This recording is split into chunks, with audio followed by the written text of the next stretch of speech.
was approximately 12:15 when I entered the Johnson County Community Health Clinic. I was there for an appointment I had set up weeks ago, just a routine checkup. It wasn't a new place for me.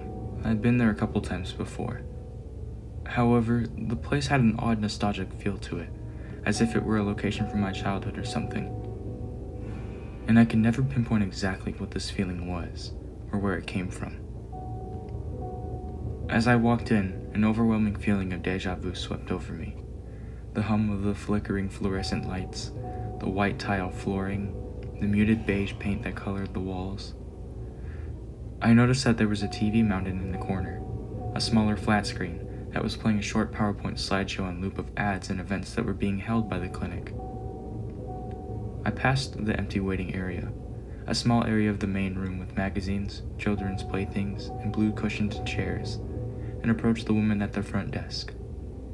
She was sitting in her bluish-gray office chair, looking at a spreadsheet on the same Windows XP desktop they've had since 2008.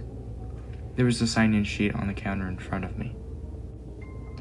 "I have an appointment with Dr. Pepins?" I asked. "What time?" 12:30, I replied.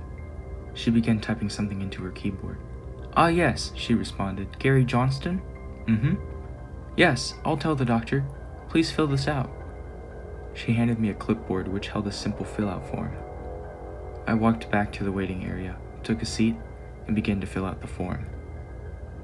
I was about halfway done with filling in my information when I slumped back into my chair. I hadn't gotten much sleep in the night prior, and I was exhausted. As I slumped back, I noticed something very peculiar. My head never hit the wall. In fact, it felt like it went in. I got up, quite frightened, and looked at the wall. Nothing. Not a single hole or dent had been made in the wall by my head. So, I reached to touch the wall, and my fingers went through it. I recoiled in shock. What the hell was that? I thought, as I reached to touch the wall again, only to find my fingers clipped through once more.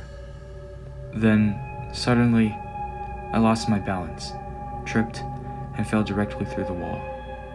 I fell face first onto some dirty tan carpeting. Upon getting back up, I realized that I was in a completely different room. Well, not really a room per se, more so a set of rooms, all of which connected by openings. The walls were covered in gross tan-patterned wallpaper. There was also an overwhelming stench of moist carpet. I turned back around and tried to put my hand back through the wall, and it wouldn't go through. "Okay, what the fuck?" I muttered, and looked back into the room. There were no windows, no doors, nothing on the walls, other than that disgusting wallpaper, of course. It was completely empty, aside from a singular plastic blue school chair. At this point, the only thing going through my mind was fear, and the repeating thought of, "I need to leave," on loop in my head. I started running through the rooms, desperately trying to find an exit, but to no avail.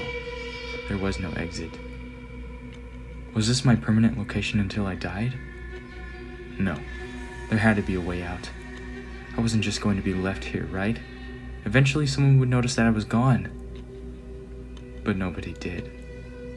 Then, in the distance, I heard footsteps, but not those of humans. At least, not a normal human. Alongside the footsteps was a gurgling snarl, like that of an angry animal.